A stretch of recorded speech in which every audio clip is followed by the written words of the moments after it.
So here we are, another Memorial Day, weekend once again.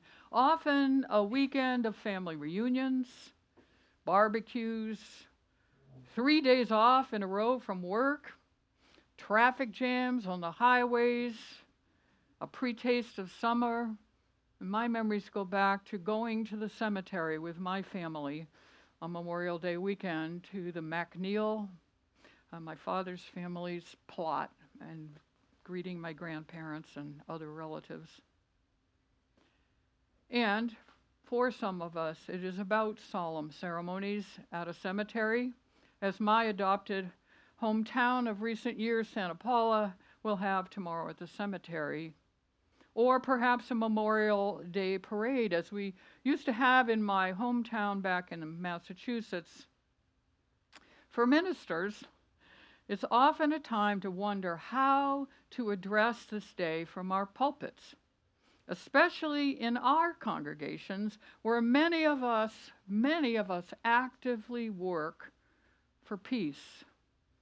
And we have complicated relationships with the military-industrial complex, perhaps now more than ever.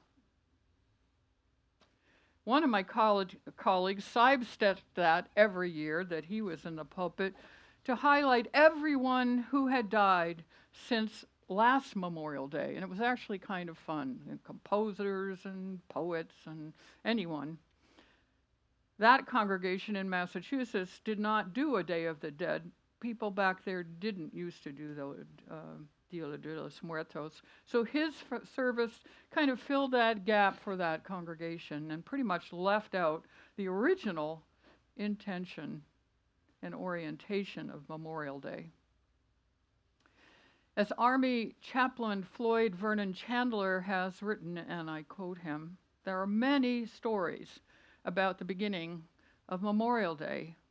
The first official observance was on May 30th, 1868, when flowers were placed on the graves of Union and Confederate soldiers at Arlington National Cemetery. Since World War I, Memorial Day has been commemorated as a day to honor all men and women who have died while serving in our nation's military. In its origins, it was called, and some of you may remember this, Decoration Day. And folks went to decorate the graves of the fallen soldiers. They still do that with putting new flags up, for instance. Or my family would bring flowers, just like we do out here on Dia de los Muertos. So Chandler continues, on Memorial Day, we remember our comrades in uniform whom we have loved and lost in service to our nation. And we express gratitude for their lives and their very real sacrifices. On Memorial Day, no matter what our feelings about war, we remember the sacrifices made. May we honor the lives of those who have died, and may we reach out in love to our living veterans and their families, extending the olive branch of acceptance and respect as our faith calls us to each and every day. For 8 years, I sat on the Ministerial Fellowship Committee of the Unitarian Universalist Association, the MFC, as many of us know it.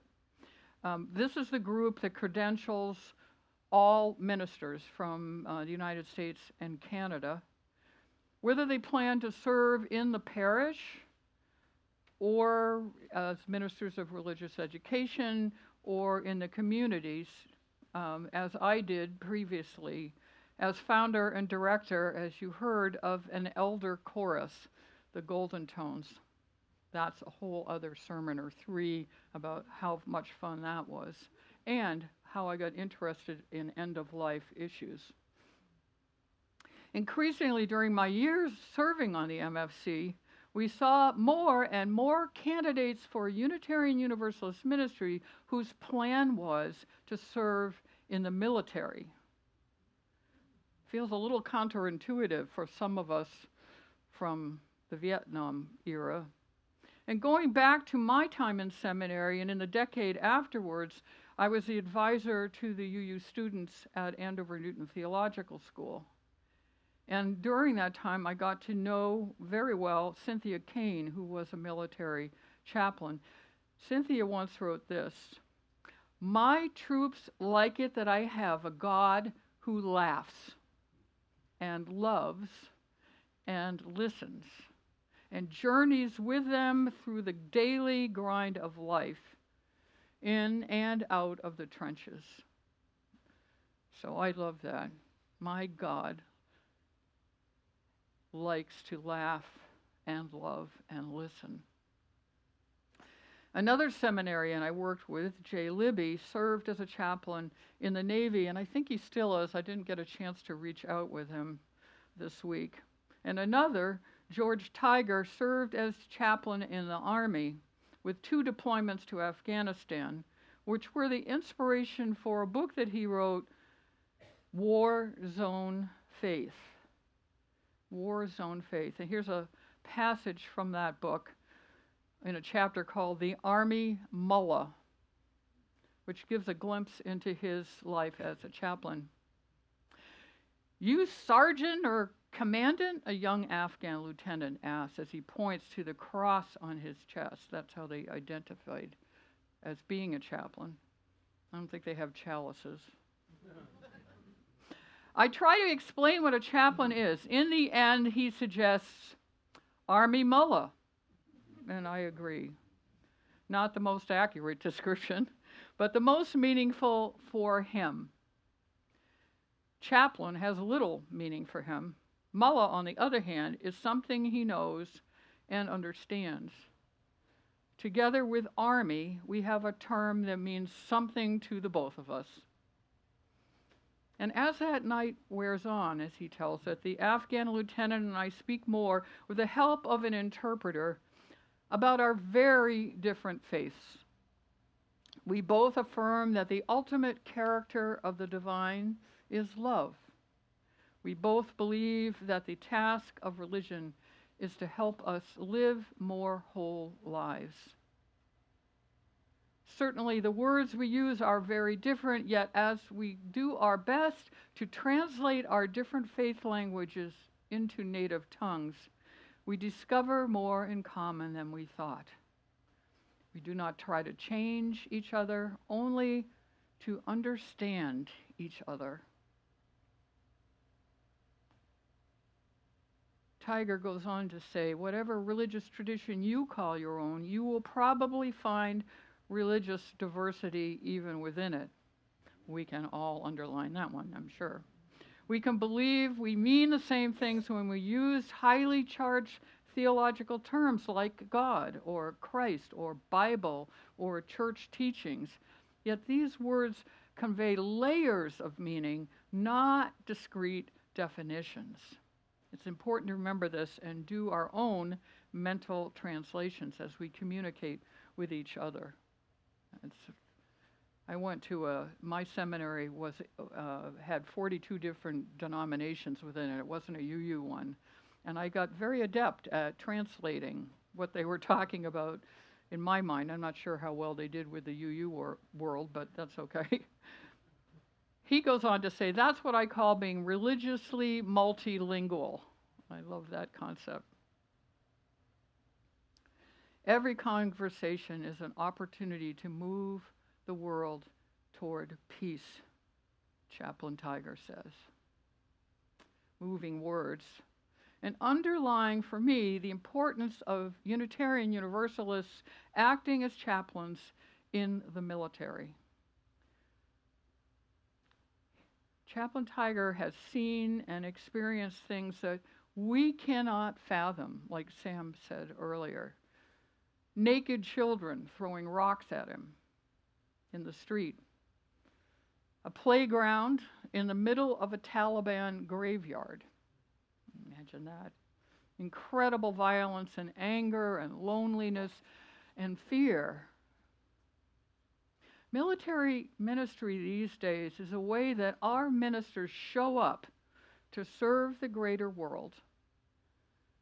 In thinking about all this, I was in touch with Sarah Lammert, who I worked with when I was on the MFC. She recently retired from the UUA, but she was the denominational endorser of those heading for the military chaplaincy. She worked really hard at opening the space up and opening our minds up for the need of UU chaplains in the military. She once said in a sermon, and I quote her, "Chaplains are non-combatants who actually travel with a security guard at all times when deployed to a war zone.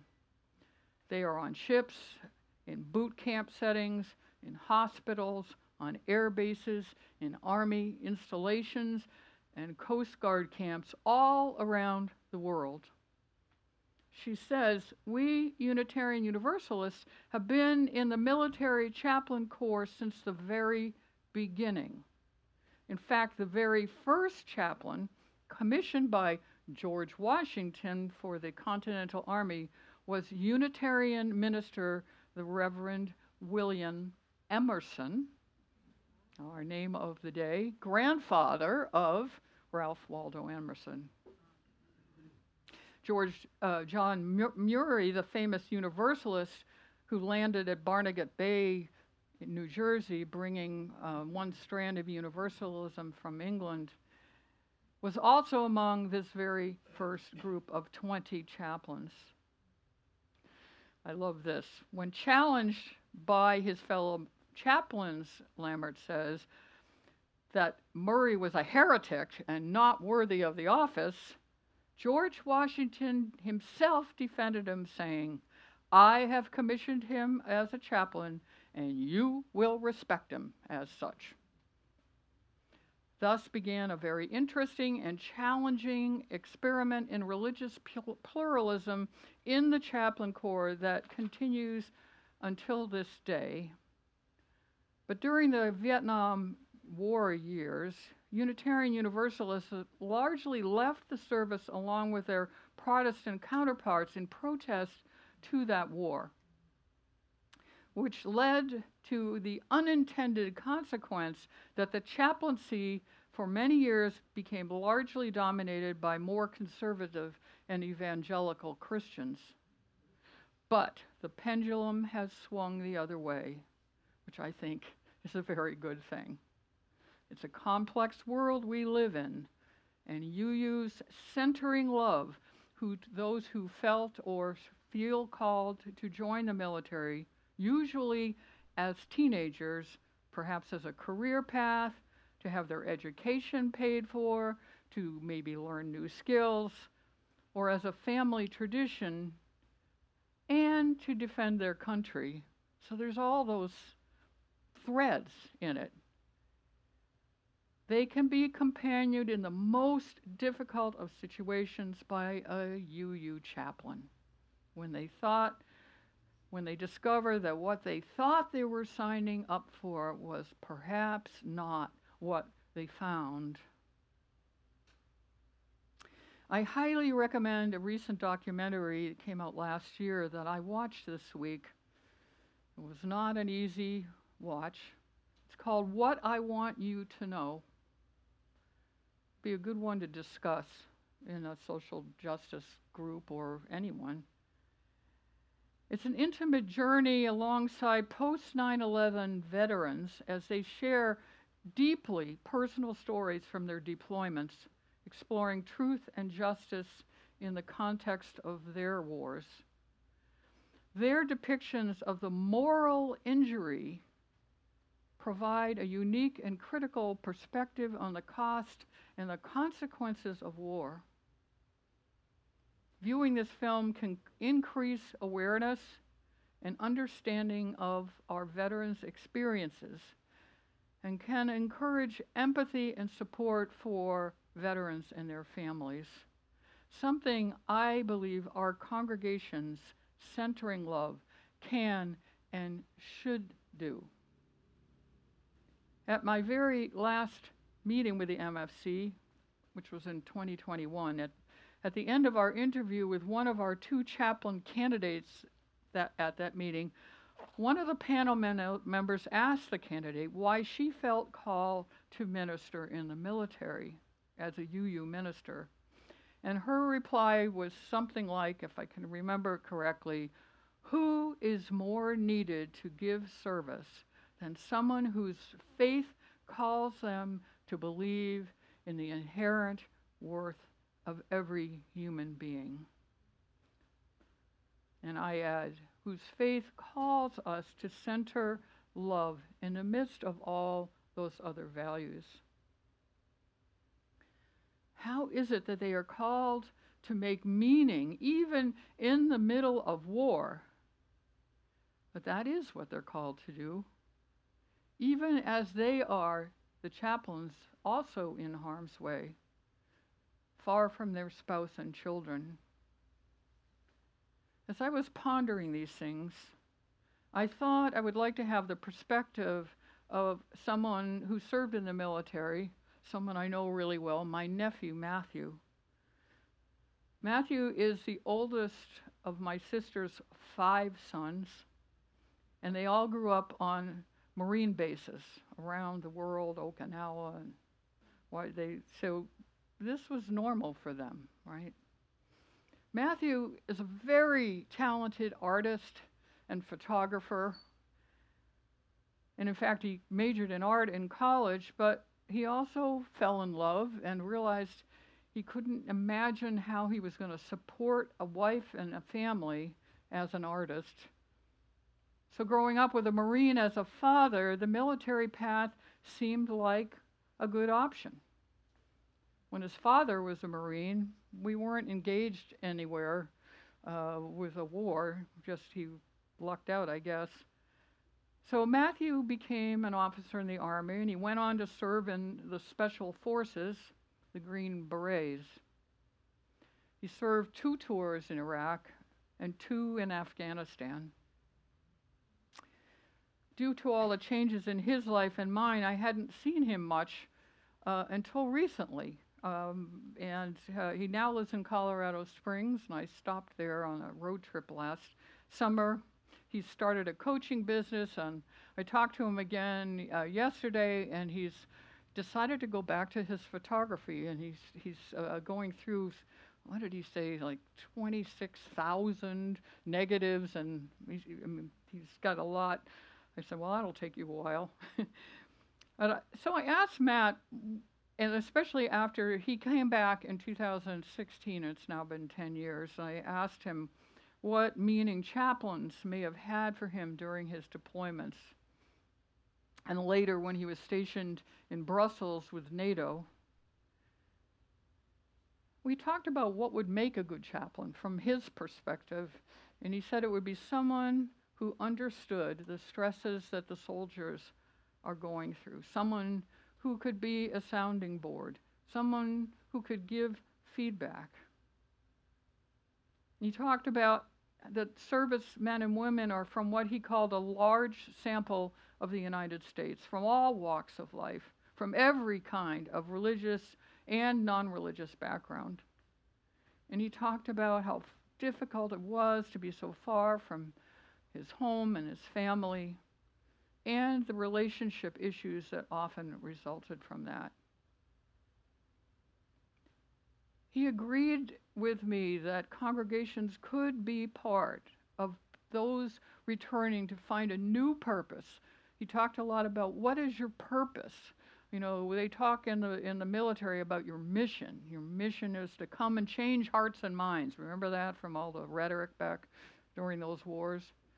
Changing hearts and mind. So I think it's important, as someone referenced today, that May is Mental Health Awareness Month, and some of those most needing our understanding and empathy are those military amongst us. It was heartbreaking to hear some of his story, although he's doing pretty well now.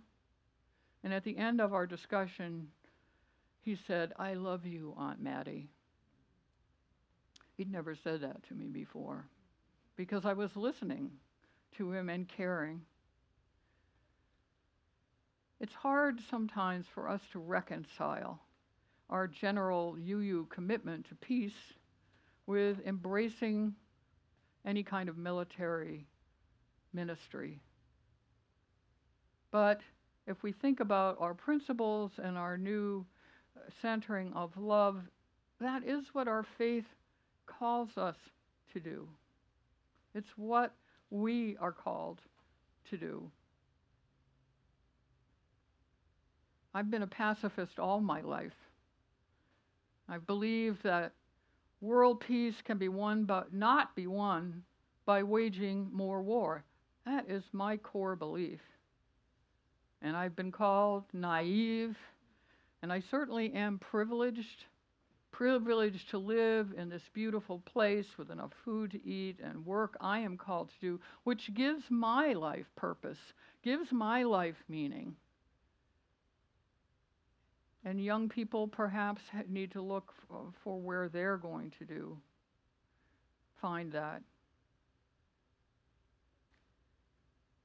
So as I end my words for this morning, we must ask, I think, how can we bring those of our people who were trained to be warriors home? How can we walk with them, companion them as they try once more to find purpose in their life, love in their life? How can we do it? I'd love for us to be more supportive of our returning sons and daughters and nephews. My nephew, the one of 5, he's the oldest of 5. He has one brother who's a retired Marine, was also in Iraq and Afghanistan, and another brother who is serving right now in Germany, has been sent over to Ukraine a couple of times on things. And Matthew's 2 sons, one just graduated from high school and he enlisted in the Navy. And the older one is graduating from college and being commissioned into the Army. So for that family, it's a career path, and it's hard to come to terms with it sometimes. All I can do is listen. So I pray to the depths of my soul, may we one day live in a greater peace in which all souls are reconciled and all people are cherished and safe. May it be so.